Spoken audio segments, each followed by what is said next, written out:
I'm Salzberger. I'm a professor of law, and regrettably there is no session in this very interesting conference on legal issues in the Gulf state, which is a very, I think, interesting topic. But I'm here under the hat of the director of the Haifa Center for German European Studies, which sponsors this session. We heard yesterday about the internal developments, fascinating developments in Saudi Arabia and the Gulf states, and in this session we want to hear about the policy of the two main powers, Europe and the United States, towards Saudi Arabia and the Gulf states.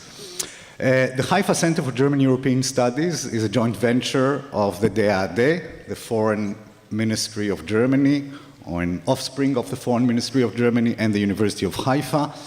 It is an interdisciplinary center that promotes research and studies in the area of modern Germany and Europe. It's part of a network of 20 centers around the world. One is in Georgetown, actually the first center, Professor Lieber, the first center of the DAAD studying German and European studies was established in Georgetown. And this is, by the way, a very interesting way of promoting research and studies in German and European issues, very different from the American way.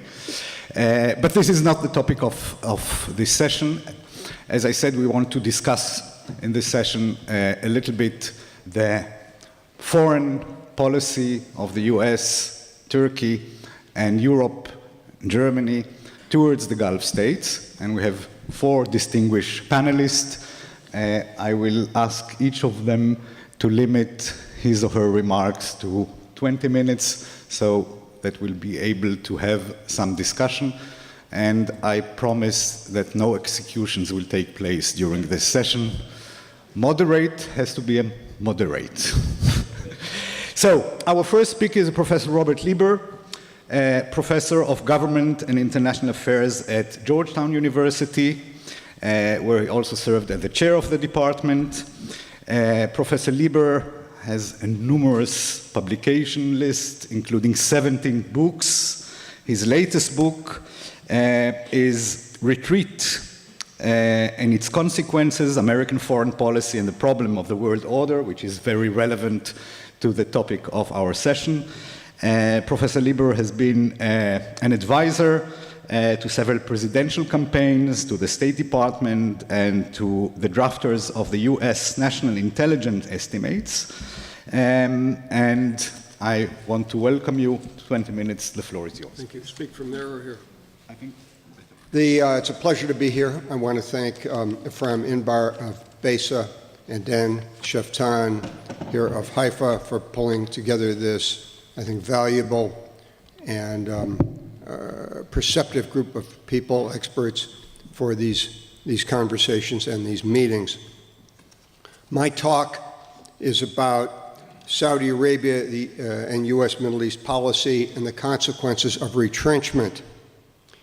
The alliances, and here I think not just of the U.S. and NATO, but the U.S. and Israel and the U.S. and Saudi Arabia and others, whether those alliances are formal or informal. Alliances are really about 3 things. They're about deterrence, defense, and reassurance. And those are points crucial to keep in mind because they come up when we think about the topic of the conference, but also the consequences of U.S. policy under the Obama administration in recent years. They are an enormous help in understanding what has gone wrong in those alliances in the experiment of the last 7.5 years. The U.S. and Saudi Arabia had been locked in a very tight relationship since 1945. It was not a relationship without trouble, but it endured through Middle East wars, the Arab-Israeli conflict, the 73-74 oil crisis, the Saudi-led oil embargo of 73-4, and the attacks on Washington and New York of 9/11. Each side had its own grievances, but the key to recent developments is an Obama shift in historic U.S. strategy and foreign policy. In brief, the Obama doctrine, and it is a doctrine, is one of retrenchment and retreat from historic U.S. commitments and power projection, and these actions and policies and inclinations have undercut each of the components of alliance, that is to say, deterrence of the adversary, defense in the event there is an actual attack, and above all, reassurance of one's allies.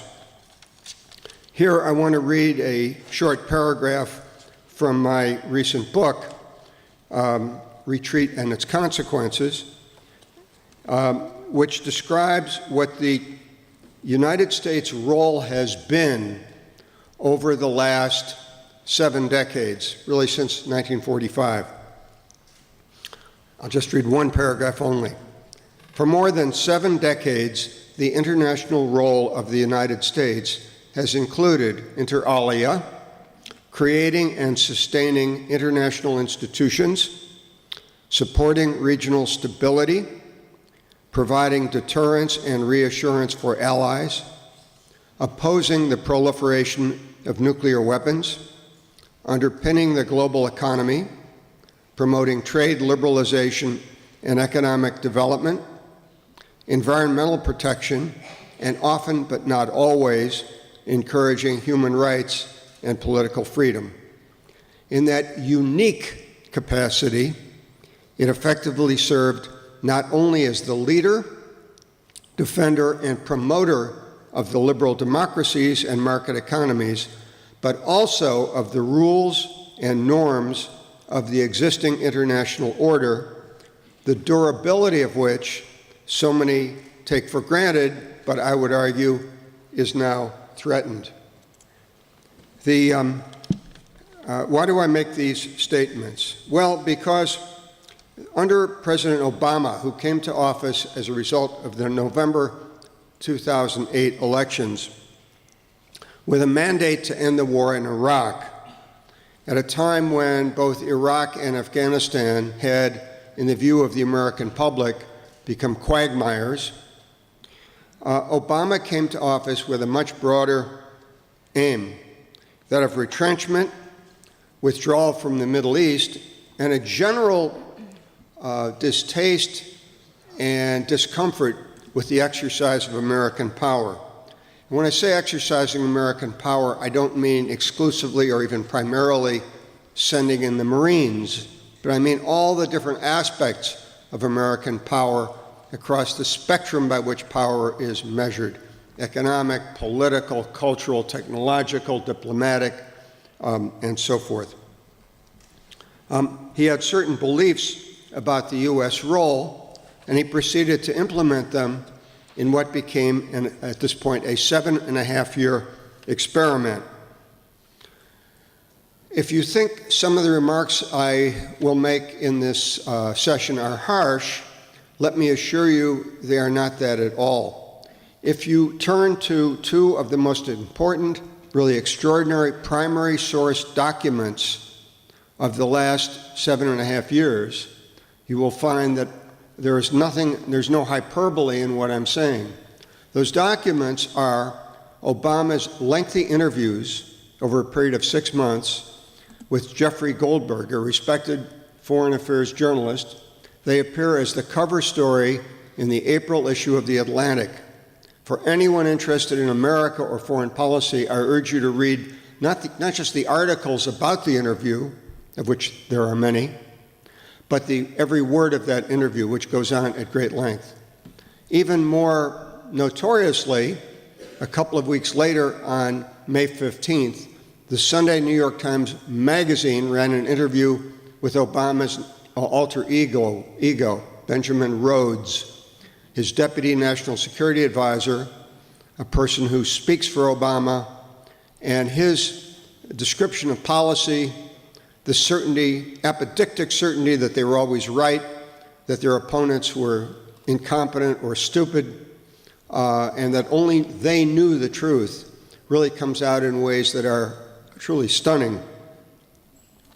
The assumptions that come through in these interviews, again, in the words of Obama and his principal deputy, include, for example, the idea, paraphrased by Goldberg, that Obama believes the Middle East is no longer terribly important to U.S. interests, and that multilateralism is a good thing because it is a brake on U.S.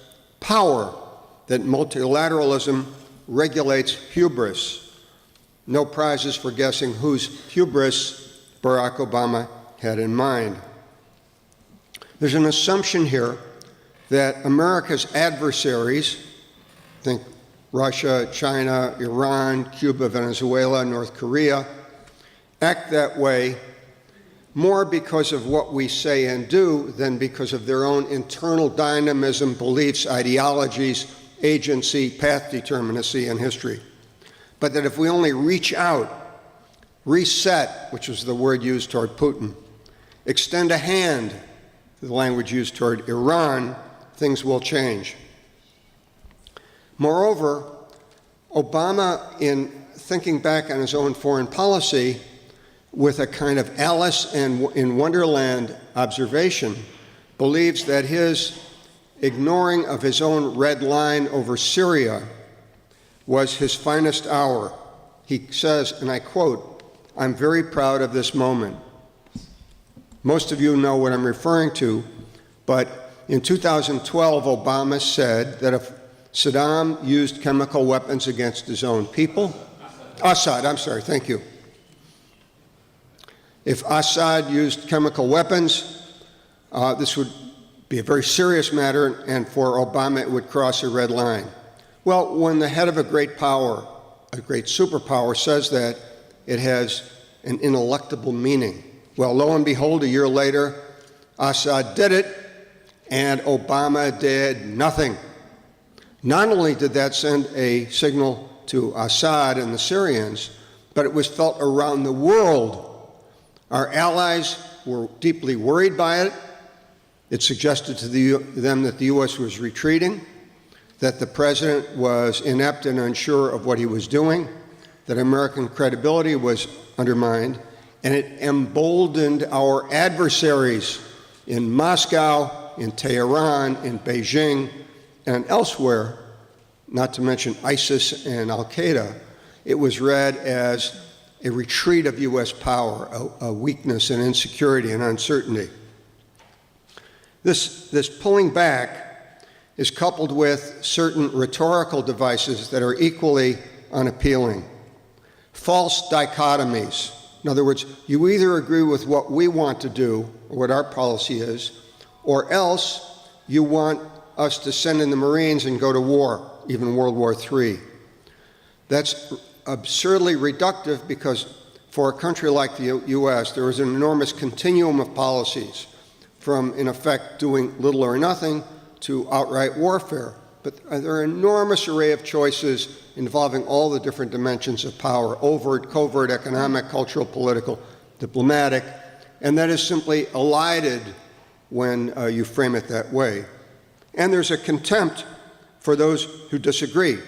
Obama dismisses contemptuously the foreign policy establishment, and Ben Rhodes refers to, quote, the blob, as though all established authorities, experts, thinkers, former diplomats, former ambassadors, former secretaries of state have no use or meaning. They're simply a blob whose views can and should be disregarded.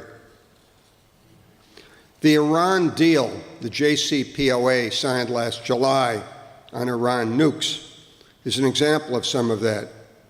In Obama's mind, it created space for the U.S. to disengage from an established system of alliances with allies, to disengage to a certain degree from Saudi Arabia, the Gulf states, Egypt, Turkey, and Israel. And it, in effect, it privileged adversaries over allies. Here I want to say just a bit about Saudi Arabia. The president has complained in his remarks about free riders, questioned our alliances. The same thing's true, by the way, of Donald Trump and Bernie Sanders. If you looked at some of the speeches and statements the three of them have made, Trump, Sanders, Obama, cut off the headers with their names. In certain cases, you wouldn't be able to identify which of the three had made the statement. Obama has said he wants the Saudis to share the neighborhood with Iran, really without appreciating that Iran is widely perceived, not just by the Saudis, as the principal power threat to the region. There have been complaints about Saudi funding of Islamism and Islamist and Wahhabi ideology and so on, a lot of which has merit behind it, but the fact remains, as the 9/11 Commission found, that neither the Saudi government itself nor Saudi officials were directly involved in promoting or supporting the attacks of 9/11, even though there were 15 of the 19 hijackers who came from Saudi Arabia. As part of the bitter debate over the Iran nuclear agreement, some of those close to the administration actually spread rumors about 28 missing pages of an original document from '02, an analysis by the Congress of what happened. The implication is that there is explosive evidence about the Saudi role. In fact, the Saudis themselves back then said they'd be happy to see it released, and it was the head of the FBI, Robert Mueller, who did not want those 28 pages released simply because they revealed sources and methods. There are other complaints, many of them valid, the treatment of women, executions and beheadings, and so forth. But the Saudis are an ally. Allies matter in the Hobbesian world of great power politics. The Saudis have their own complaints. They're troubled by Obama policy. They fear abandonment. They fear abandonment by the United States, and they fear Iran and its proxies, Hezbollah, the Iranian Revolutionary Guard Corps, and others. They have kept up their part of the bargain. They've maintained high levels of oil production. They worked with the U.S. in opposing the Soviets in Afghanistan after 1979. They supported the coalition fighting in Kuwait against Iraq in Operation Desert Storm. They have supported Egypt, which otherwise would be on the verge of collapse. And of course, they have received substantial amounts of U.S. arms, which they have paid generously for. However, they see the U.S. as too conciliatory regarding Iran. Let me add here a note about Israel. The Saudis and the Gulf states look at American distancing from Israel, and they say to themselves, wait a minute, if Israel and the United States were for such a long time so close, so much rhetoric about how close our societies and our alliances are, if suddenly the Obama administration is putting this kind of distance between itself and Jerusalem, the Saudis and others say to themselves, well, the U.S. says we have your back. Don't go nuclear, we have your back. You can count on us. Don't worry about the Iranians. You can count on us. And they say to themselves, what is U.S. credibility? If the U.S. can put distance between itself and Israel, how do we know in a crisis the U.S. will really be there? This is the element of reassurance and credibility that is so important to an alliance, and where things like the U.S.-Israeli relationship, the Red Line fiasco, and so forth, makes a real difference. Now let me offer a word, partly because this came up in a previous session yesterday, about the American role. It's popular here in these parts, in the Middle East, to see the U.S. as in decline. Let me suggest to you something altogether different. I'll add a commercial. I wrote a book about it that came out in 2012 called Power and Willpower in the American Future. In a nutshell, so you don't have to read the book, I argued that the material strengths of the United States across the entire spectrum by which we measure national power still far outclass and outweigh those of any other country in the world. The real problem is not American material strength, but the problem is ideational. It's ideas, policy, resolve, and leadership. Those are the problems, and without the proper policy, leadership, ideas, and resolve, American power is minimized, and so forth. One hopes, perhaps anticipates, that new leadership in Washington after January 20th may reverse at least significant portions of that. How then to assess the consequences of Middle East policy? The Obama administration itself and its supporters or apologists have said everything is wonderful. He's done exactly the right thing. He's kept us out of trouble. He hasn't sent the Marines into Syria or Libya. He has sent 5,000 troops back into Iraq, but they are only quote-unquote advisors. So how do we decide whether the Middle East policies have been effective or ineffective? Here, there are 7 criteria of U.S. national interest in the Middle East, 4 of which have been around really since World War II, the other 3 added in recent decades.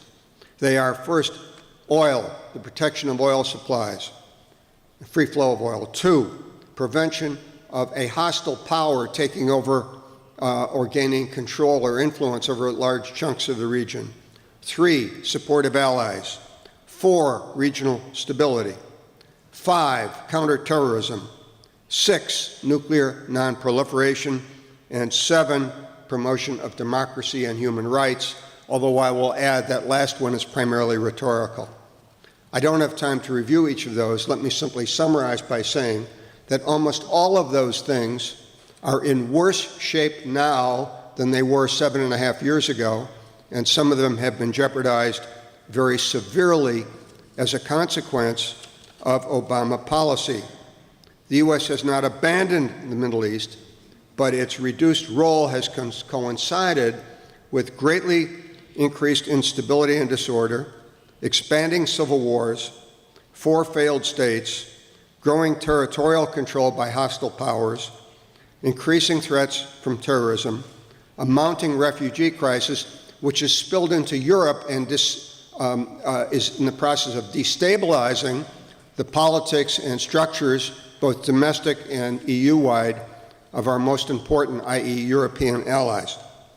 It also includes weapons proliferation, risks in the future to oil production and export, appalling abuses of human rights, and our own military leaders, our Joint Chiefs of Staff, and so forth, have warned of increasing threats to the United States itself. Let me conclude, since it's a point of pride to come in under my 20 minutes. The alternative to U.S. engagement and leadership in international affairs is likely to be authoritarian modernization and regional hegemony by countries that do not share American and Western values. No other institution, not the EU, Robert, not the United Nations, not any of the other medium-sized powers, has the capacity to play that role, which I quoted at the beginning of my remarks. Instead, the aggressive actions of Russia in Ukraine and Eastern Europe, Iran in the Persian Gulf, in the wider Middle East, China in the East and South China Seas, illustrate the dangers that exist to the extent that the U.S. is in retreat. The U.S. is not overstretched. The U.S. is not overstretched. The share of defense in our gross domestic product is little more than 3%, an historical low point. I submit that eventually the U.S. will find itself needing to return to a more robust world role, whether through a reassessment of strategy or because foreign perils make that change unavoidable. The active as well as prudent engagement of the U.S. is not in itself a sufficient condition for world order, but it is a necessary one. America retains the capacity to act, but until it does, the world is likely to become more dangerous and disorderly, with growing threats to Middle East and regional stability, to prosperity, and to the vital interests of the U.S. itself. Thank you for listening.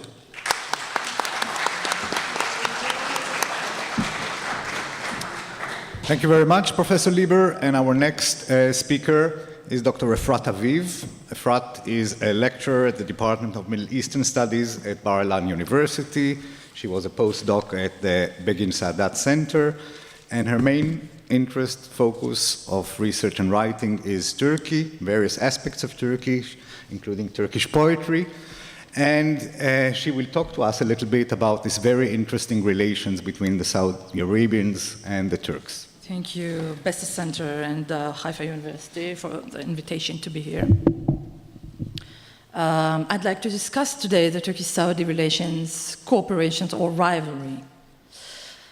Turkey's recognition of Saudi Arabia was set with the signing of the Lausanne Treaty, as the Republic of Turkey followed a status quo-oriented foreign policy and accordingly recognized the independence of states founded on the former territories of the Ottoman state. Nevertheless, due to their different regime types and ideologically oriented foreign policies, both Turkey and Saudi Arabia did not expend much effort to improve their bilateral relations. As a result, relations between the two countries did not improve until the end of the 20th century. The AK Party began to restructure Turkey's domestic politics and foreign relations, including its relations with Muslim countries. The party reoriented its foreign policy by declaring significant principles such as zero problems with neighbors and maximum cooperation, proactive, dynamic, and multidimensional foreign policy. In this sense, Turkey tried to solve bilateral problems and increase cooperation with countries, especially neighboring countries. Parallel to this new understanding, the AK Party improved its relations with Saudi Arabia, which was still dependent on the West. Both Ankara and Riyadh attempted to decrease their dependence on the global powers, namely the US. Therefore, each country followed a regional policy that did not alienate the other and did not increase their dependence on the West. A few triggers were the reasons for the improvement of relations between Turkey and Saudi Arabia in the beginning of the 2000s and with the rise of the AK Party, I'll say AKP all the time. From now on. The first factor was the Turkish parliament's refusal to allow Washington to use Turkish soil in 2003 to invade Iraq. This decision prompted Gulf Arabs to reconsider their views of Turkey for the first time in decades and allowed Turkish leaders to emphasize aspects of their nation's foreign policy that had long been overshadowed by Ankara's Western allies. The second factor was Ankara's adoption of policies aimed at encouraging Turkey's economy to grow rapidly, controlling the country's southeast border, and resolving political problems in the Middle East, even if that meant opposing Turkey's traditional strategic partner, the United States. The third factor was the twin economic and political shocks in the late 1990s and early 21st century that transformed the Gulf Arabs' worldview, the oil market's collapse, and regional instability following the US invasion of Iraq. But what's really behind these relations between Turkey and Saudi Arabia? First of all, economic relations. In 2004, the level of trade between Turkey and Saudi Arabia was $1 billion, but in 2016, it reached $5.5 billion. According to data by the Turkish Ministry of Foreign Affairs, exports from Turkey to Saudi Arabia were valued at $2.7 million in 2011, whereas in 2015 they increased to $3.4 million. The relations included military vehicles purchases. For example, in September 2013, Turkey and Saudi Arabia ratified a defense industry cooperation agreement. Turkish military electronics specialist Aselsan signed a partnership agreement with the Saudi enterprise to cooperate on a joint venture. In 2012, the Turkish parliament also approved a deal with Saudi Arabia regarding cooperation in training military personnel. Acknowledging that Turkey maintains the second largest army in NATO and that it is a member of the Council of Europe and a candidate for the European Union, Saudi Arabia became especially interested in improving relations with Turkey. This need became urgent due to the Arab Spring and its aftermath in states like Syria, Lebanon, Libya, and others. Additionally, the Arab Spring caused some concern to the Saudis, as they were afraid that the democracy in Arab states would risk the monarchical posture of Saudi Arabia. The Saudis needed to establish relations with states who would not create a threat to the regime in Saudi Arabia, and Turkey was a good solution. Another factor in these relations is the attempt to reduce the Iranian influence in the Middle East and to create a strong unity against it. Iran's increasing intervention in Iraq, Syria, and Yemen is seen as a threat to the Saudis. The Saudis hoped for a possible provision of Turkish logistical support in their clash against the Houthis in Yemen, as Turkey has already supplied the Saudis with Turkish soldiers in 2015 to support their attacks, and that's according to the Turkish Ministry of Foreign Affairs. Following the US and West nuclear deal, the Saudis have become even more intimidated, as Turkey not only borders Iran, but also has a strong economy and powerful military, and unity with Turkey is much more valuable for the Saudis than unity with any other regional entity. The Iranian issue seems to be the most important trigger for the alliance. The new Saudi-Turkish alliance seems to be an effort by the Sunnis to form a bloc against the Shiite world. Ankara is planning to carry out military exercise with Riyadh in the coming year in Syria. Turkish Foreign Minister Çavuşoğlu said on February 13, 2016, that Turkey and Saudi Arabia may join forces for ground operations against ISIS in Syria. We have good reasons to believe that Turkey is actively preparing for a military invasion of sovereign state, the Syrian Arab Republic, said the Russian Defense Ministry spokesman, Igor Konashenkov. Some news reports say that showing increased signs that Riyadh is also showing increased signs of invading Syria. A while ago, the Saudi embassy in Washington, D.C. tweeted that the Saudi Ministry of Defense stands ready to deploy ground forces to Syria to aid the anti-ISIS coalition efforts. This possibility has been strongly criticized by analysts. Even Russian Foreign Minister Sergei Lavrov strictly said that Turkey and Saudi Arabia are unlikely to launch ground operations in Syria in light of Russian air forces already stationed in there. While the Turkey-Saudi alliance takes shape, there are several obstacles that cloud this entity. First of all, the Iranian issue. Turkey, which contains a significant Alevi, it's not really Alawi, but it's similar. It's Alevi, a quasi-Shiite minority, and which succeeded in staying away from sectarian conflicts until the AKP came to power, is now becoming a part of sectarian polarization for the sake of blocking Iran. Erdogan's anger is directed against Iran, which he holds responsible for the failure of his regional ambitions. But despite the regional rivalry, Turkey has never deviated from the stable relations with Iran in the past.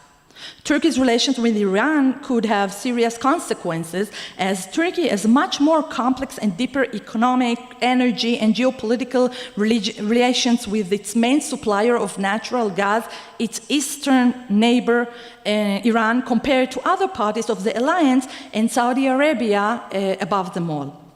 Turkey and Saudi Arabia have been at odds also over Ankara's support for the Muslim Brotherhood and Riyadh's backing of the military coup in Egypt in 2013, which toppled President Mohamed Morsi.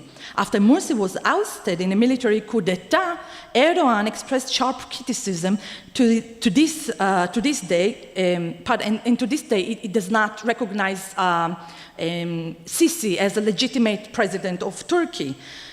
Also, Turkey's ambassador to Egypt, Turkey's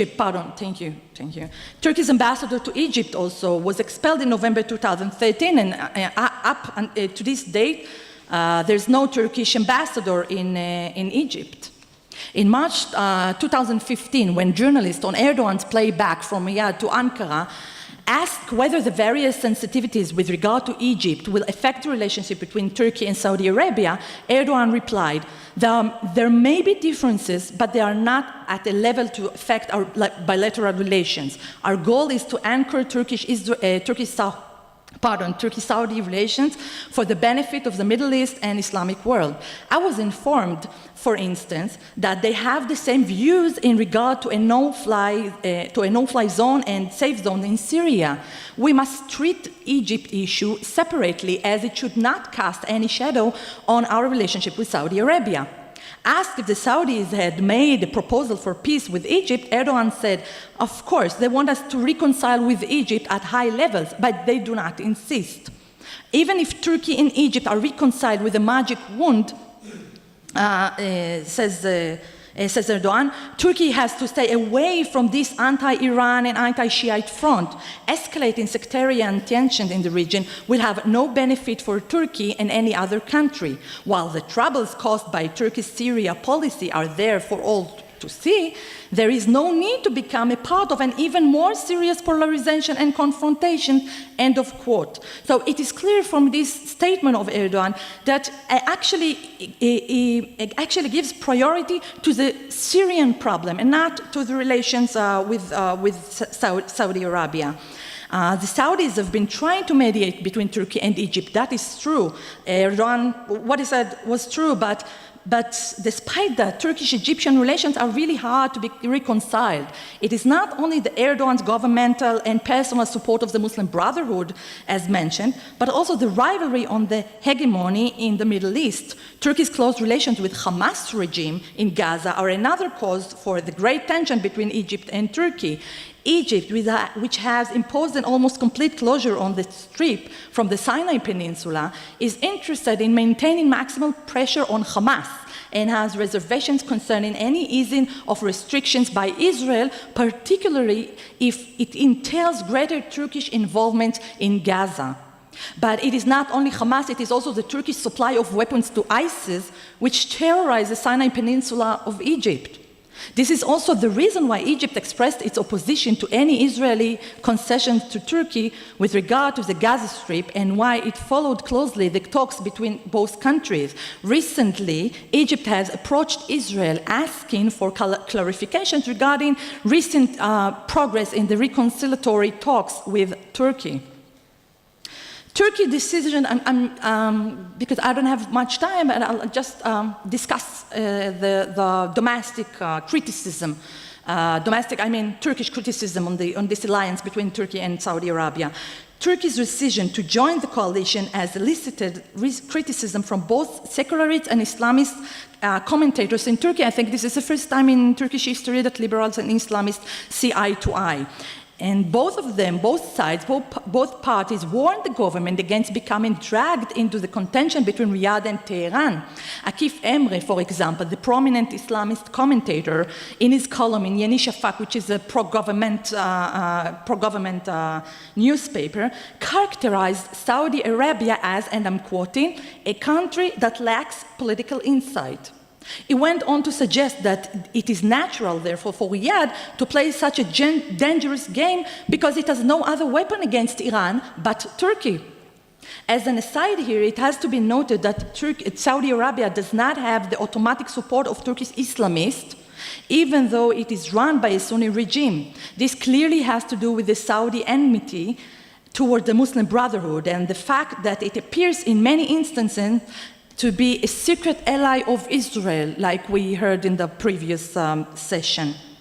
In addition, according to Emre, Saudi Arabia is now willing to set up a coalition against ISIS, which itself is the product of the Saudi ideological approach and mentored by the Saudis. For Emre, this alliance is in the interest of Israel and Saudi Arabia, which both are dissatisfied with the American moderate approach toward Iran. Emre said that Turkey should not fall into the lap or into the trap of this alliance or to take sides in the rivalry between Saudi Arabia and Iran on one hand, and Israel, Saudi Arabia, and the US on the other end.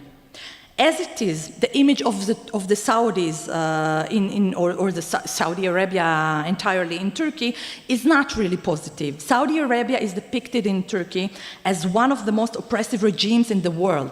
According to Pew's poll conducted in 2013, only 26% of Turkish society has a positive opinion on Saudi Arabia, and this is down from 40% who said the same in 2007. This is why it is easy for the Turks to believe that Turkey is dragged or purchased by Saudi money toward the Sunni-Shiite rivalry. Turkey is now becoming a part of a regional sectarian polarization for the sake of Saudi's interest to block Iran.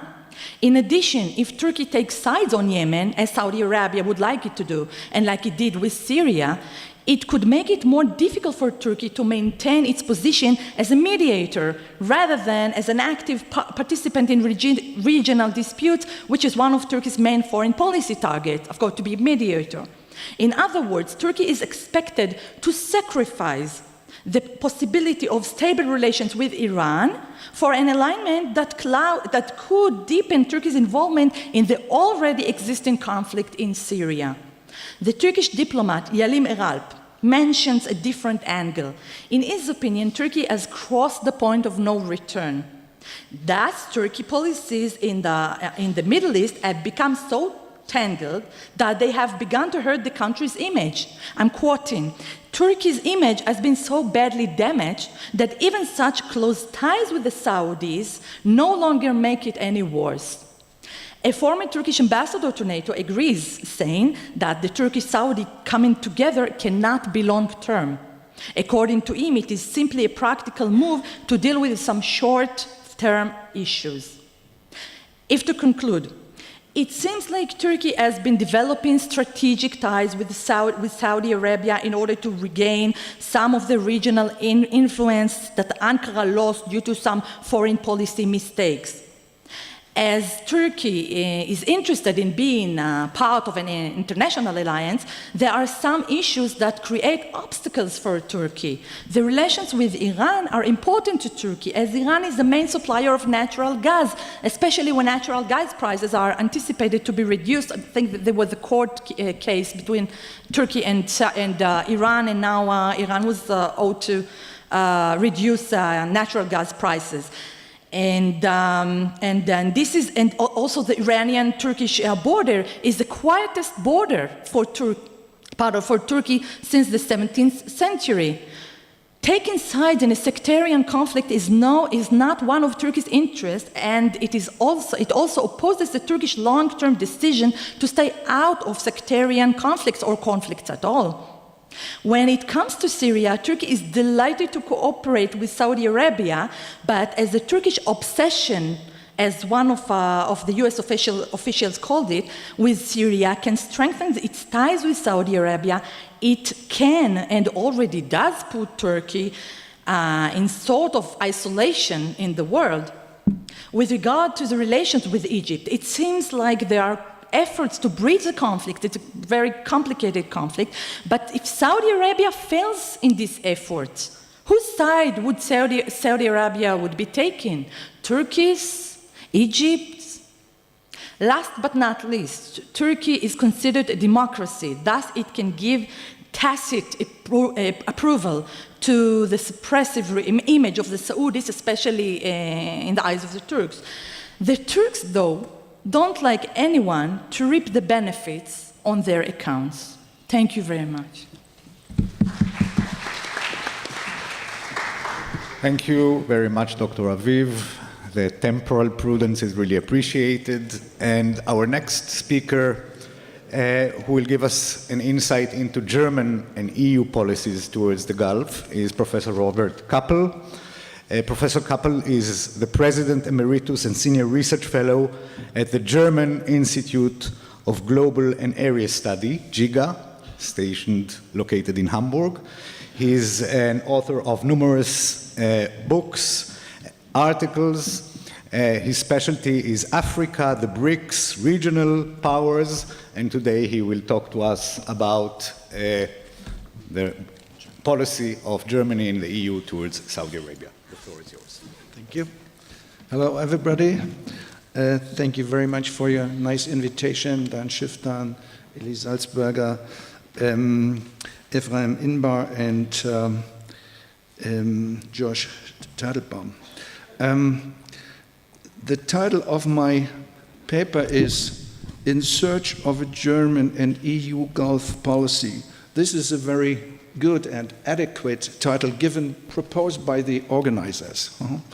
They knew how influential Germany is in the Gulf. I will not talk about EU policy, because this is done by Clarisse Pasztory. Contradiction in terms. Okay, yeah. Okay, in a paper written by Ephraim Imbar and Robert Lieber, they even neglected the role of EU and Germany in the recent papers. We will see whether they are right or not. Sorry. Okay, thank you. I will deal with this. Unfortunately, fourth point is missing, so that's a mistake of my side. So, some basic facts about German foreign policy. I think Germany is a key actor in the European Union, promoter of the EU integration, enlargement of the EU, and also reform of the institutions. So European integration is the most important pillar of German foreign policy. And what is also of importance is that Germany defines its role as an economic power. It's one of the biggest important economic powers in the world, and this drives German activities in the desire for a global stability. Many authors coined German activities as a geo-economic strategy. There is a, okay, sorry, I have to be careful with this. There is a change since 1991 in the German foreign policy, which took place in the 1990s. After the Gulf War in 1991, Germany came under increasing pressure of the NATO, especially the United States, to play a more active role in resolving conflicts around the world. In response to this, Germany took several steps toward greater involvement in international peacekeeping missions, but there was an institutional obstacle which was removed in 1994. The Constitutional Court of Germany ruled out that Germany could participate in out-of-area operations provided they were sanctioned by the United Nations and by the German Bundestag, the German parliament. But what we can say is that the changes are very, very slow and very careful. Whether there is German power or not, we will see. Sorry. But before I go into the details, I would like to say a few words about German interest. The most important interest is economic interest. The others follow, and that should not be forgotten. What is new is not only, besides strategic interest, security interest, value interest is a new term that is responsible. We are responsible. Our president said in 2014 at the Munich Security Summit that Germany is responsible in the fight against poverty, terrorism, climate change, and so on and so forth. The German debate is very interesting. Is Germany a reluctant hegemon? Is it a benign hegemon? Is there a change? I will not go into the discussions here, but we can see that there is a new agenda on the German side, and one author, Hans Kutnani, wrote in a book in 2014 that there is a new German power, and Germany might be more assertive. let us make the reality check. Because other authors also speak about German reluctance. And this was the policy of the last decade. We were hesitating, we were reluctant because of our history. And perhaps you know these 3 N's: never again, never war, and never alone. That is a basic component of a German strategies based in the memories of German expansionism, and we don't like the word Führung. That we always avoid the word Führung, leadership, and perhaps I agree very much with this. And so what one could also say that these hesitating powers are also not stupid powers. Waiting a little bit and then act might be better than act immediately. But that's the situation in Europe. In other parts of the world, it's not the same. So is Germany getting less reluctant? As the foreign minister Steinmeier put it, he said, we need a faster, more decisive and more substantial way of dealing with international affairs in order to enhance our international responsibility. Here again the word responsibility. Before I deal with the developments in Saudi Arabia especially, I will start with German economic power and relations of Germany with other countries. German as a geo-economic power, as an economic power, is very much interested in good relationships, economic relationships with all countries worldwide. And when you see the exports and imports of Germany, you can immediately realize that the OECD countries plus China are most important. In the Middle East, you have Turkey, very, very important player for German exports and also imports, followed by the Kingdom of Saudi Arabia, Israel, and Egypt. Let me also say one word about foreign direct investment of Germany. Turkey holds more German investment stocks than the whole Arabic nations. So Turkey is the most important player in the Mediterranean and in the Middle East. So it's much more important, for instance, than Saudi Arabia. Let me also say a word about oil imports. The oil imports of the European Union are very interesting. 30% comes from Russia and 11% from Norway. But Saudi Arabia is a very important supplier with 8% of all of the EU oil imports. But when you go onto the next table, you see that Germany is much less dependent on Saudi Arabian oil imports, less than 1.5%. So Saudi Arabia and the Gulf states, what you can see in the graph, are not important as suppliers of energy for Germany. Most important is Russia. You can immediately see why we are so much struggling with cooperation with Russia, Norway, Great Britain, Nigeria, Kazakhstan, Azerbaijan, Algeria, Egypt are much more important than, for instance, Saudi Arabia with less than 1.5%.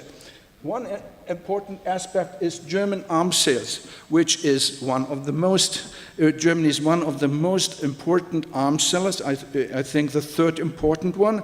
And this is a major issue in the German public discussion. Here you see that the arms sales for 2015, and I go into the next table, and there you can see that German arms export to the MENA region is very much going to 3 countries. Most important is Israel, followed by Saudi Arabia and Algeria. The others, also Kuwait, but the others are not so important, just a few items are exported. So I go into the details now for German foreign policy in the Middle East, focusing on Saudi Arabia. What we can see, the German interests are imports from the Middle East, but we can say it's not very important. Germany is not dependent on oil imports from Iran, Saudi Arabia, and other countries. Exports matter, but not too much. They export consumer goods, investment goods, and arms, as I said, but it's not so important. Trade relations and FDI with Iran might change in future time, and also what one can say, Saudi Arabia is not an very important economic player because of the economic slowdown, even less, but there might be an interest in the long run. The Transformation Vision 2030 shows that German companies see opportunities for German businesses in this respect, but whether this will come, we'll see. Some people doubt that there will be a huge change, and I don't know why Saudi Arabia should transform the economy, because they have so much oil, and in future time, if there is a stable oil price, they might manage it without diversification of the economy. But might come. So what's about the German strategic interest? Turkey, Israel, and Egypt are most important in the region because of the Syrian crisis, because of the IS, because of the refugee issue, and because of the Mediterranean countries, which are very close to the European Union. And Turkey is a member of the NATO. That is very important also. So, although Saudi Arabia is not of major economic importance, Saudi Arabia is seen as a new player, as a quite stable and big country in an unstable region. This is why there is also negotiations between Germany and Saudi Arabia, and there's also a change in the policy towards Saudi Arabia. Whether a US downgrading, which is not taking place, as far as I understand, Robert Lieber, I will not go into this, but whether this will change German policy, I'm sure it will not change anything, because we don't have the capacity to change. I will not talk too much about value interests, which are very important in the German internal debates. Everybody is talking about can we cooperate with countries where we have human rights violations? A huge debate going on, and when there are arms sales, everybody in the parliament is talking about this, and long debates and long discussions in the newspapers, in the media, and it's especially when it comes to the Middle East, there is more debate than when it comes to, for instance, to China. When the Chancellor Merkel is going to China, she mentions human rights violations and the lack of democracy, but at the end of the day, they are talking about economic cooperation and technological cooperation, scientific cooperation, and investment of Germany in China and the Chinese in Germany. So that's the situation.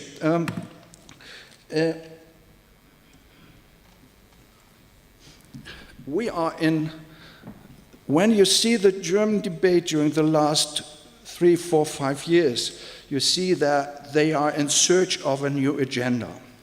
And we coin very often Germany as a middle power. And in 2012, there was a new concept. They call it new players concept. And they identified, not directly, but when one reads the text, one can see that they identified at least 12, 15 countries which were coined as new players. And Saudi Arabia is one of the new players, which is of strategic importance also for Germany and the European Union. So after this decision on the new players concept, there is a new catchword which is coined by Frank-Walter Steinmeier, our Minister of Foreign Affairs, in the latest issue of Foreign Affairs. He calls the German policy, foreign policy, as a reflective policy. This means diplomacy, mediating, but driven mainly by economic interests. So this is why Germany sees a role as a mediator in the Iran-Saudi Arabia conflict. I don't know whether they can change anything, because I think Saudi Arabia and Iran should negotiate on a bilateral basis. I don't know whether we have a position there. But this is a part of the German reflective policy, talking to the Saudi foreign minister, talking to the Iranian foreign minister, and trying to open up a new window of opportunity between the two states. I don't know whether this will work, but perhaps Germany can do something on that side. Germany is in line with the United States in this respect, and they push also the same. As Foreign Minister Steinmeier said, we help construct a new security architecture in the region, a process of which the Iran deal may have paved the way. This is, of course, contradicted by the Saudis. Military cooperation. Okay, 5 minutes. No problem. And security cooperation. Germany sees Saudi Arabia as a pioneer in fight against terrorism, but the cooperation between security and military cooperation between Germany and Saudi Arabia is starting from a very, very low level. Now they are in a phase of confidence building, let's say it. Also starting cooperation of secret services. What Germany tries to avoid is this free rider image, accepting US security help without sharing any burden. So they try to engage in this respect in the fight against terrorism and in the fight against terrorism, let's say. But does it really change? When we go, I cannot say whether it's going in this direction, but I'm just asking, is it true? Is it going there? So when we talk about, next point is link between foreign policy and foreign economic policy, it's always about economics. And when we try to understand German foreign policy, we should always see whether there is a German interest. Is there a German interest? Then it deepens cooperation. Technological cooperation, cultural cooperation, political ties, networking with diplomats, and so on and so forth. And this can be seen, for instance, in the case of India and China, where we have also strategic partnerships cooperating very deeply with these countries. And perhaps there is a German geo-economic interest in a deeper cooperation also with the Gulf states, and because Saudi Arabia might industrialize, and that opens windows for German companies.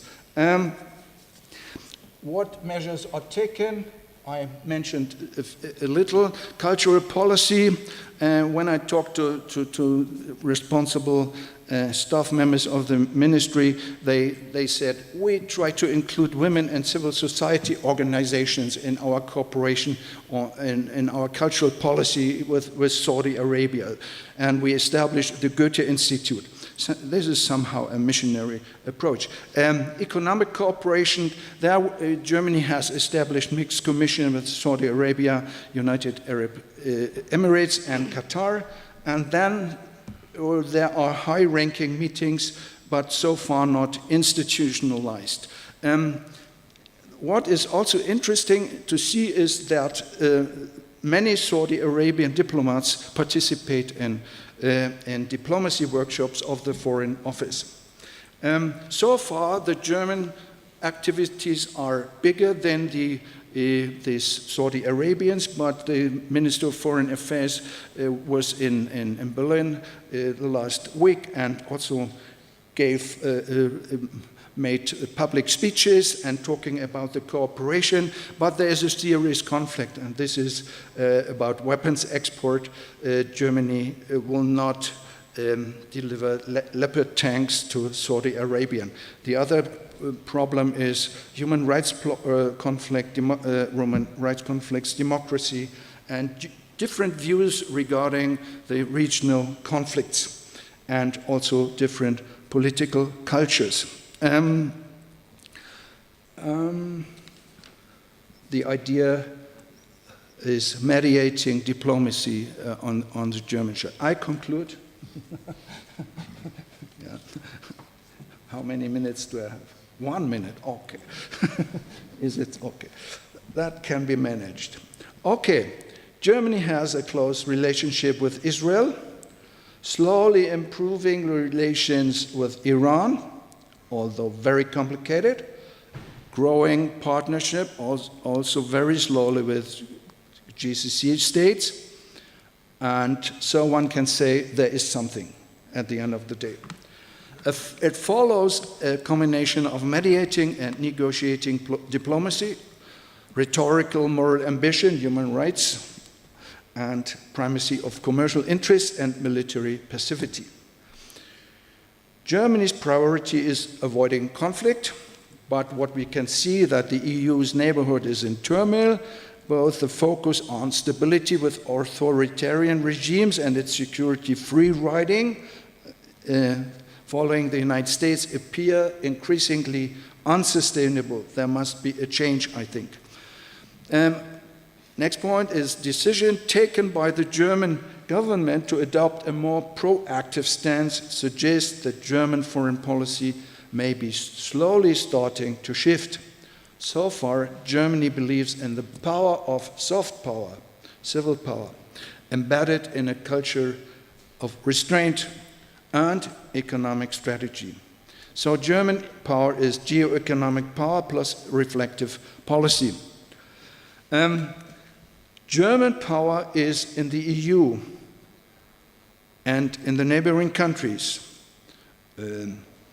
and in the Mediterranean, focusing on Turkey and Egypt. There is mainly cooperation with OECD countries, United States, European countries, Japan, Korea, and others, and plus Russia, China, and India. These are the most important partners, but not Saudi Arabia and other countries of the Gulf.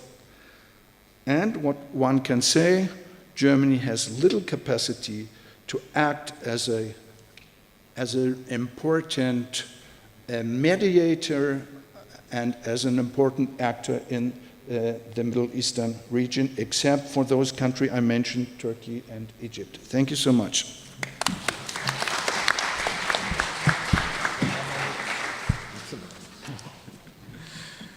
Thank you very much. And our last but not least speaker, who will comment on the three presentations that we heard and maybe add some insights from the EU perspective, is Clarisse Pasztory, who is a senior advisor in the areas of the Middle East, North Africa, the Arab Peninsula, to the European Union. Formerly, she served in the EU delegation in Iraq and also a policy advisor to the United Nations. The floor is yours, please. Thank you very much. Yes, indeed. Iraq, Riyadh, Sana'a. Yes, if you don't mind, as a commentator. And many other places. Thanks for having me. As you just said, I'm not an academic, but indeed an active diplomat. But I will try to be neither too academic nor too diplomatic, but rather political. I'm starting out with Robert, who mentioned the US shift, retreat, the repositioning, the refusal to exercise power. Okay. That is kind of what I wanted.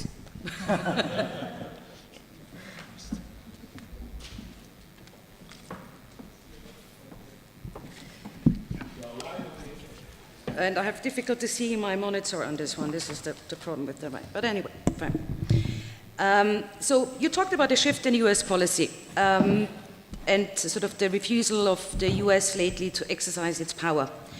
Now, the European Union has always been a soft power and not a military power. We have no military alliance with the Gulf or indeed anyone else.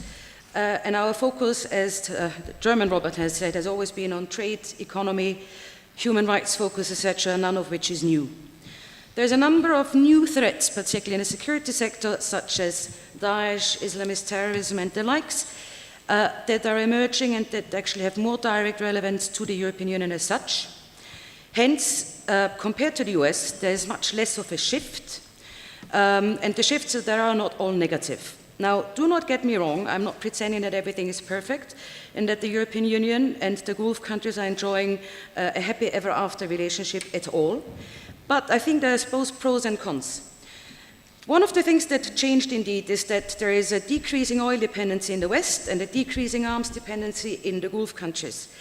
The oil dependency basically and the arms dependency prioritized the US relationships over EU relationships and EU member states' relationships over joint EU institutional relationships.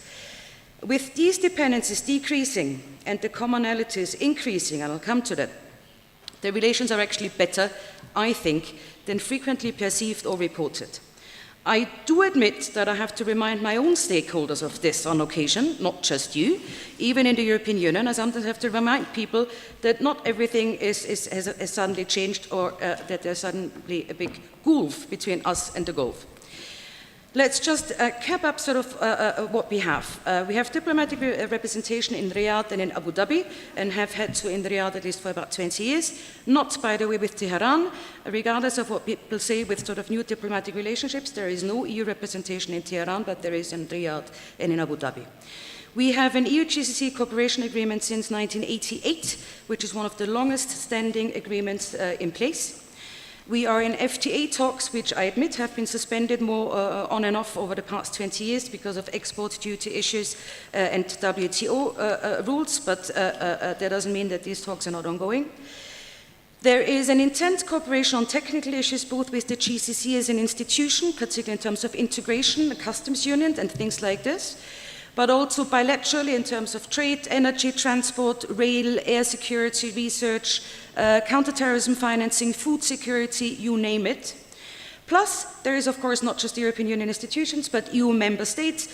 Germany already spoke, but we particularly, of course, have also the UK and France, who are meeting core security interests of the Gulf countries, intelligence sharing, training, arms deliveries, etc. So it is not that the EU and the EU components do not exist. There's a number of bilateral interests between the European Union and Saudi Arabia where we have strong commonalities. The first one is energy security and the stability of and the security of the GCC itself. Now, the lower oil prices and the Vision 2030 and similar visions that have come out in other GCC countries, we, or I at least, actually see as a chance for reforms and increased cooperation. I agree with previous speakers that the diversification intentions that are now included in this vision are not new and not magic and not fabulous, but there seems to be a more serious intent now to go down that road and to go ahead with it than previously. And that is a chance for European Union cooperation because this is where we have something to offer. There is also the smaller Gulf states, particularly Oman, Kuwait, and Bahrain, who are not as wealthy and politically stable, maybe as their larger partners.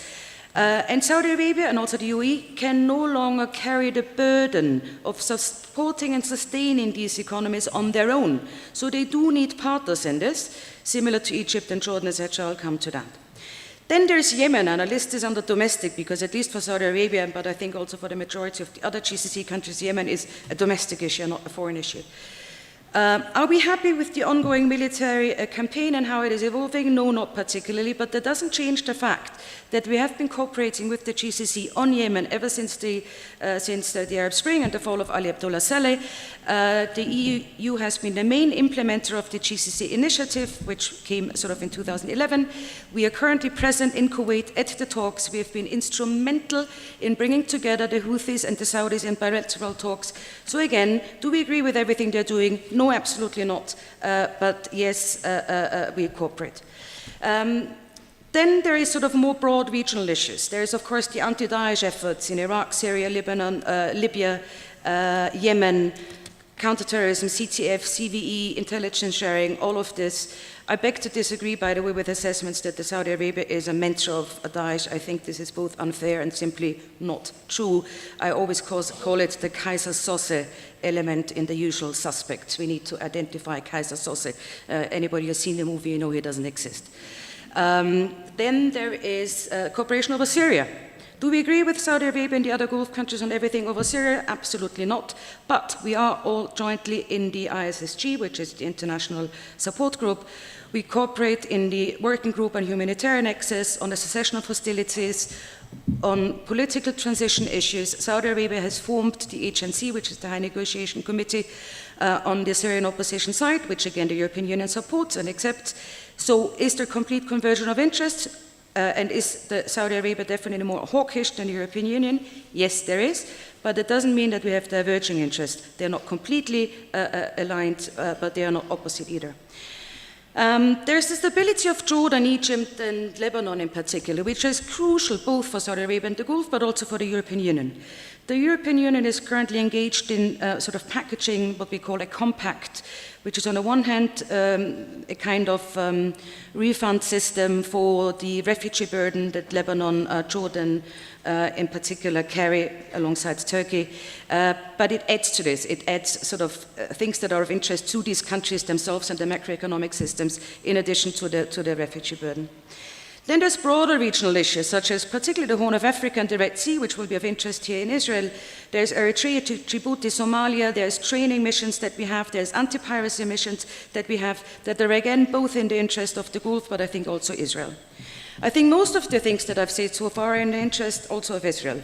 There's maybe two issues where we cooperate with Saudi Arabia, which are maybe Israel is less keen. One is the Palestinian issue, where the European Union supports the Arab Peace Initiative, and where we jointly support the Palestinian Authority, financially in particular. And the other issue is where we more agree with Saudi Arabia than with Israel to disagree, let's put it like this, is Iran. Where Saudi Arabia sort of agrees is the nuclear deal as such. It did never condemn the nuclear deal.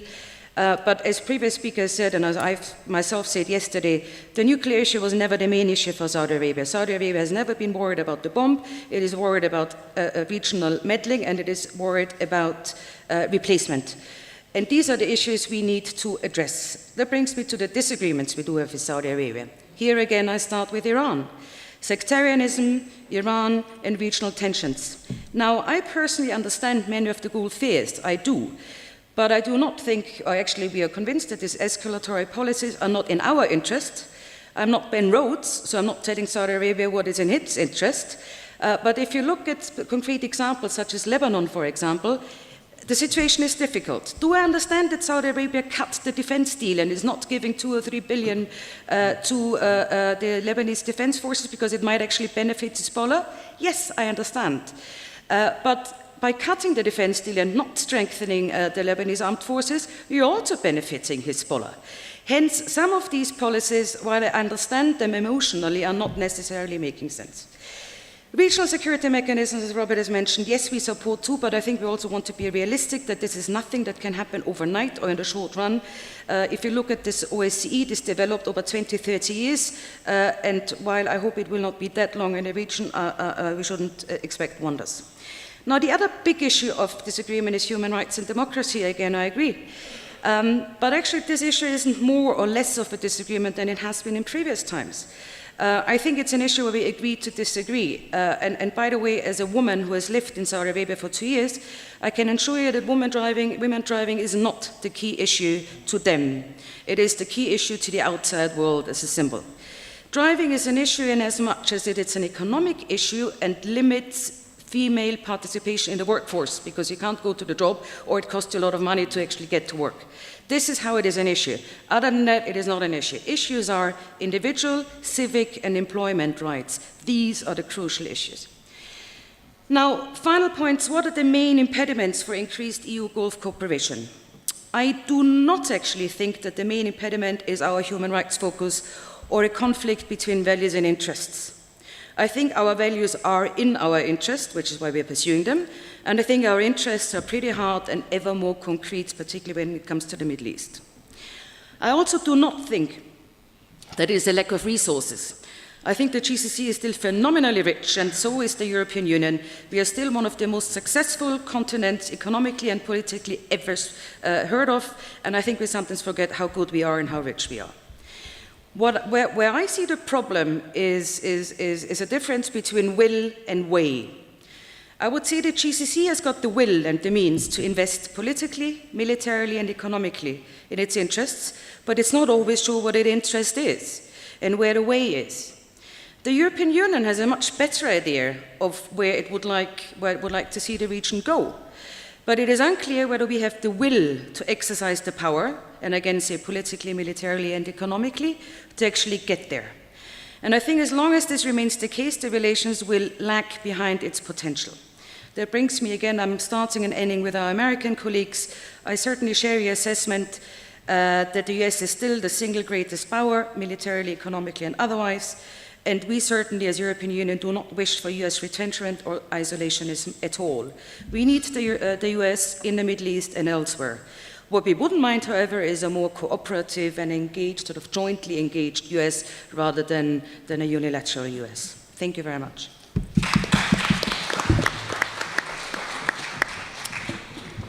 Thank you very much for the 4 speakers, and we can now open the floor for questions and short comments. Please be short. We will collect several questions and we'll allow also the panelists to react to each other. Please, introduce yourself.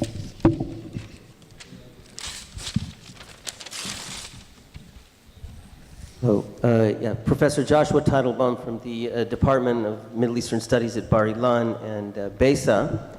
The question is for Professor Robert Kappel. A couple of weeks ago, the Israeli Navy allowed Israeli small craft owners to approach at sea the Achi Rahav, the latest submarine from Germany. I must say it's a very, very impressive craft. And that started me thinking about the Leopard tanks, the issue of the Leopard tanks. Can you give us a state of play where that deal is with the tanks? Will they be sold eventually, or is that basically put on hold? Thank you. We'll collect several questions. Anybody else?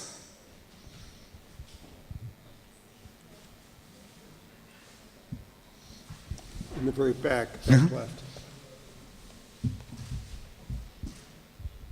In the very back. Yoda, Germany's relation with Israel, is it economic or it's based on other values? Okay, and maybe I'll add another question. Professor Lieber, I understand that you are lamenting the Obama policies and thinking that the previous president's policies towards the Middle East were right, and I want to question you about point 7, which you admitted is rhetorical. Promotion of democracy and human rights. This was not rhetorical when it was engaging with Iraq. Yesterday we had another conference on the refugee crisis in Europe, the refugee crisis globally. Last year we had 15 million refugees, addition of 50 million refugees, altogether 65 million refugees, the highest record. And people don't really connect the refugee crisis, the insecurity in many states, the humanitarian problems, and human rights violation and democracy.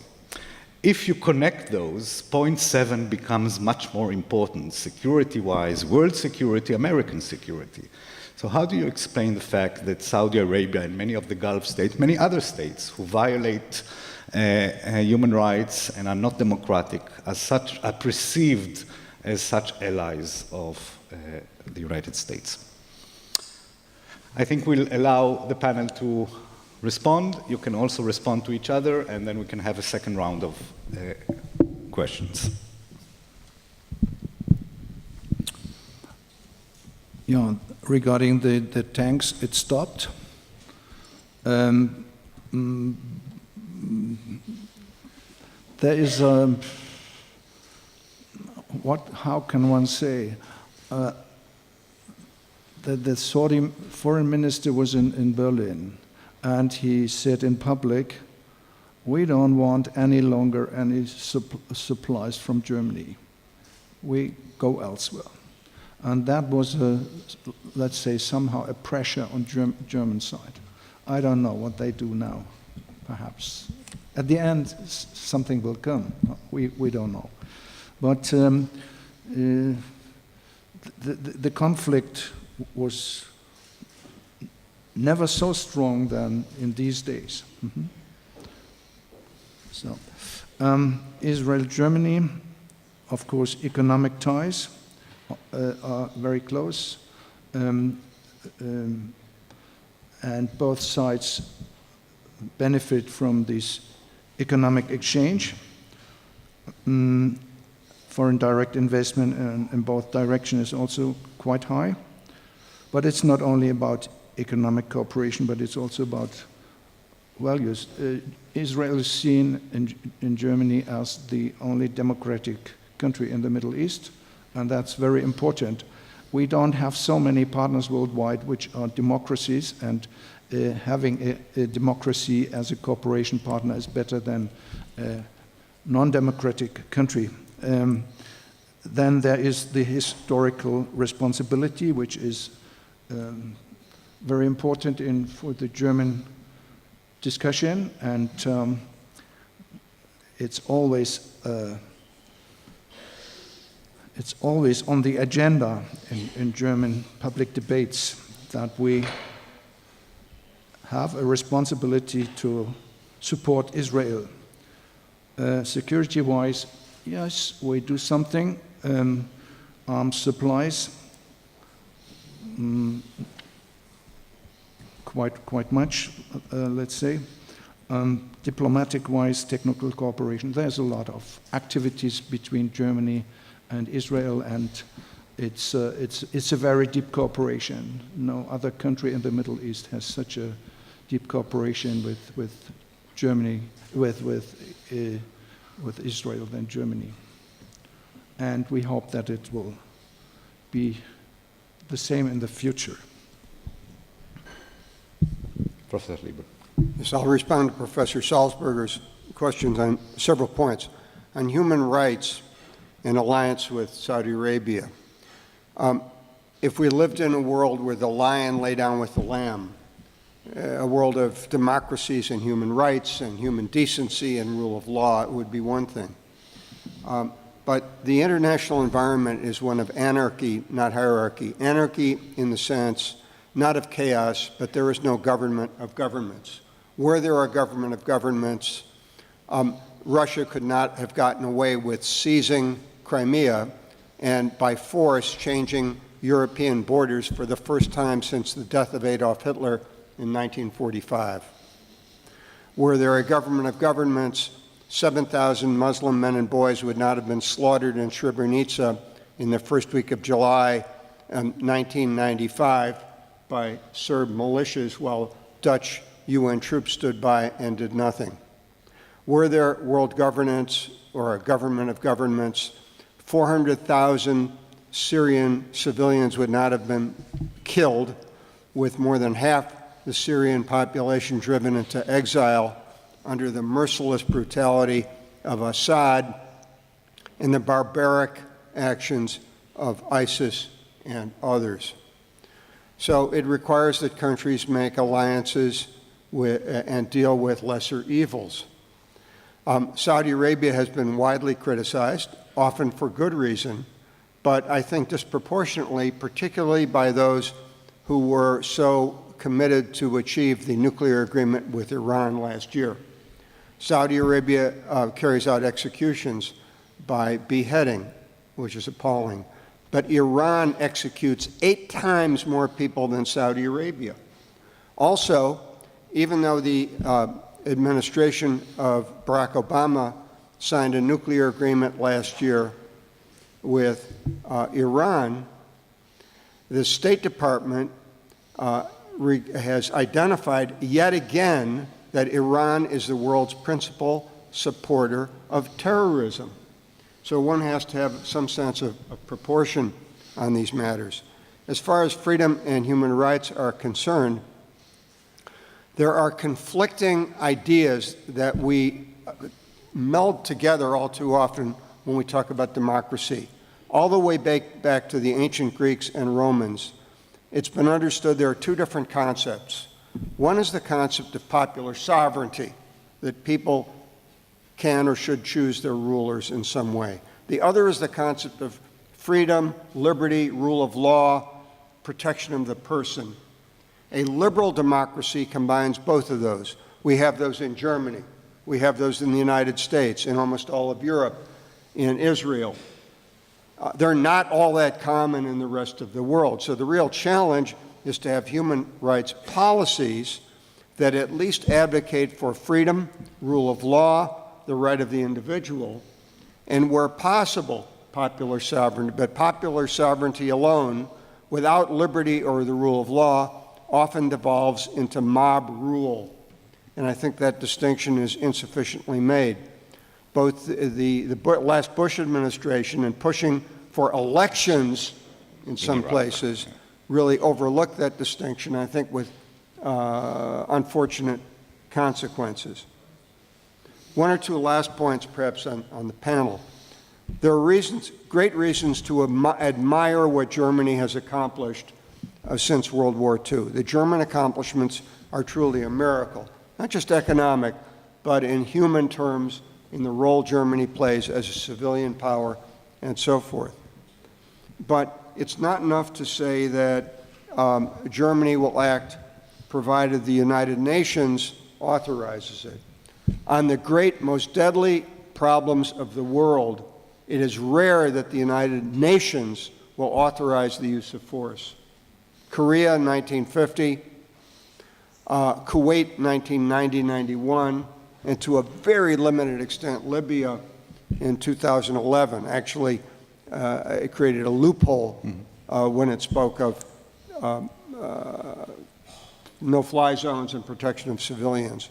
But otherwise, the UN rarely authorizes the effective use of force when dire things are happening to human beings. Think of Syria today, for example, or think of eastern Ukraine. And so one can say, why is it that an action favored by NATO, which groups the world's principal liberal democracies, or the EU, same thing, should be less legitimate than one authorized by the Security Council, which includes the corrupt, cynical dictatorship of Putin in Russia and the dictatorial rule of the Chinese Communist Party from Beijing. Finally, there's a lot of good to say about Merkel as chancellor, but she, for understandable reasons, has made a decision with catastrophic consequences. One appreciates why Germans are sensitive about refugees. There are historical reasons for it. But by opening the floodgates to refugees without the possibility to vet them, she has unleashed, or opened, I should say, a Pandora's box, which now is threatening to disrupt the European Union itself. The European Union is an extraordinary accomplishment, much to be preserved and sustained. But the Merkel action with refugees actually jeopardizes the institutions and functioning of the EU. It's a perfect example of the unanticipated consequences of decision-making amidst uncertainty, which is what happens in most foreign policy decisions. I would throw in the controversial U.S. decision in 2003 to go into Iraq, often a decision that looks on balance as though it is worth doing at the time, may come to have very baneful consequences. Thank you. Dr. Aviv, you want to add anything? Clarisse? Okay. Any other questions, please? Just in the meanwhile, I will add that the refugee decision also brought to a grave violation of international law with the pact with Turkey, which is a very fundamental thing in the history of the EU. On another topic altogether, Turkey, Saudi Arabia's shift back to the Muslim Brotherhood or against the anti-Muslim Brotherhood stand was in part prompted also by the need to develop relations with Islah in Yemen, a Muslim Brotherhood affiliated party. And I want to ask you whether Turkey had any part to play in this, or if Turkey had any sorts of relations with Islah, and whether that might also have affected Turkey's decision to stay out or mediate in the Yemen situation.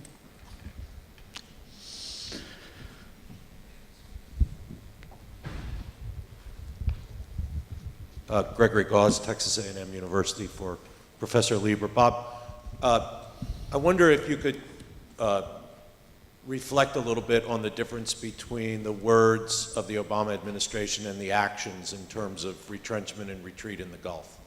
Because the words from the interviews that you cited, I think, you very accurately characterized them, and you certainly accurately characterized how the Saudis think about the Obama administration. But when you look on the ground, we're not really retreating from the Gulf. We still have a base in Kuwait with anywhere between 5,000 and 15,000 American troops there at any time. We still have the Fifth Fleet in Bahrain. We still have El Udeid Air Base in Qatar. When my friends in the Gulf talk to me about America is leaving, I always say, when we close down these bases, then you can talk to me seriously about America leaving. But the bases are still there. Thank you. Dr. Aviv, we'll start with you. I hope I understood the question. Just talk to the microphone. Yeah, sorry. I hope I understood the question in regard to the Muslim Brotherhood in Turkey. It's not a secret that Turkey, and especially Erdogan, has quite warm relations with the Muslim Brotherhood, even on personal level, not speaking of Hamas. But if you ask me what's the number one concern in Turkey these days, it's a Syrian problem. It's like I said in my lecture, it's like an obsession of the Turks, especially Erdogan and the AK party, to topple Assad. And that's the main thing, or the main basis for this alliance between Turkey and Saudi Arabia. And I think that for this purpose, or for this cause, they're willing to maybe risk or jeopardize their relations with Iran, because this is their main concern. And this bugs them very much. If you ask me what's the main reason for that, I'd say that Assad is like a red flag to the Turks, because he proves that Turkish foreign policy, especially the zero-problem policy, failed. And it just proves every day that Assad is still lives or exists. The Assad regime still exists in Syria. Every day like that proves that the Turkish foreign policy has failed. I really don't hear you well. I'm sorry. I think that was... Can you hear me now? Better? No. Yeah? No, my question was specifically regarding the Muslim Brotherhood branch or affiliate, if you will, in Yemen, Al-Islah, and if Turkey has any sorts of relations there, and if that in any way contributed to Turkey's position on Yemen? Not really. I understand. I'm sorry. I understand now. They don't really have any relations. They're not really intervening. But they did, like I said, they did support the Saudis. I mean, they sent troops to Yemen, and they're willing to cooperate with Saudi Arabia on this issue. But I cannot tell you, I mean, knowing Turkey, I cannot tell you that they will take specific steps in any conflict, any regional conflict, especially if the country involved does not border Turkey itself. Just a short response to your comment about the alleged breach of international law in the Turkey deal. That is incorrect. First of all, if you're a Syrian and you left Syria, Iraq, and you went to Turkey, you're a refugee. And most of these people sort of spent 2 years or something in Turkey. You're a refugee. You decide to leave Turkey and to come to Europe, you become a migrant. This is no longer a refugee issue. This becomes a migration issue. 1. 2, in order to become a refugee status, you need to apply. Unless you apply, you will not get it. Reminds me of one of my favorite Jewish jokes, by the way, but I'll tell that one later. But unless you apply for something, you will not be able to get it. If you refuse to apply for refugee status because you actually do not want to stay as a refugee, you want to go to see your family in Germany, you cannot get a refugee status because you never applied for it. And it is this process that is currently going on both in Greece, under the Turkey deal, and in the so-called hotspots, where people basically separated, like the beans and the peas, and those who qualify and actually apply are let through and are being distributed, and those who not are being returned, in exchange of which proper refugees, people who qualify, are being taken. So this just for clarification. Well, clarification, this is not the topic of the session, so I will not get into a debate with you, but legal experts, including me, thinks that this is a grave violation of the Convention of 1951, non-refoulement article, but we will argue about this over lunch. Professor Lieber, you're... Yeah, let me respond concisely to the important intervention by Greg Gauss. Diplomacy without power is impotent. Power without diplomacy is blind. I mentioned in defining the importance of alliances, they included 3 things: deterrence, defense, and reassurance. The symbolisms and the diplomacy matter hugely. When Obama blows the red line, and later says he's proud about it, it sends signals about American credibility, going all the way back to the Chinese strategist Sun Tzu. The relationship between power and diplomacy has been understood, and the more effective you are at combining them, the less likely you are to have to use them. It's also true we have not 1 but 2 carriers in the Med right now, although the planning of the DoD was to have just 3/4 of a carrier on average in the Gulf. We certainly have the bases you've referred to, but our use of power has been hesitant and uncertain. Obama clearly is uncomfortable with it. Our air power usage in Syria was risible. The rules of engagement and concerns about collateral damage were such that until very recently, 3/4 of the air sorties involved planes returning to base without expending their munitions. But circumstances have forced Obama, after heralding America's withdrawal from Iraq at the end of 2011, proclaiming the end of the war, it escaped his notice that it takes 2 to end a war. It also, forgive me if I'm repeating, escaped his notice, as Leon Trotsky once said, "You may not be interested in war, but war is interested in you," that Iraq and the Mideast are interested in Obama and the Americans.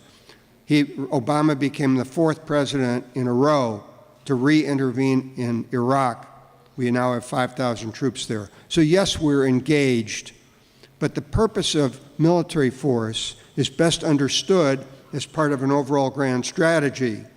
And because of his reticence, the inconsistency, and the rest, he's minimized the importance of it. But it is certainly true, the elements you referred to exist there. We are, in effect, doing the least we can when, in effect, a more willful, conscious combination of power and diplomacy can and would make a bigger difference. In the end, the U.S. remains the world's principal provider of collective goods. It also requires prudence. It requires, as they say in basketball, skillful shot selection. We cannot do everything. We must not do everything, but the United States needs to know when and how to exercise its power and how to combine it with diplomacy.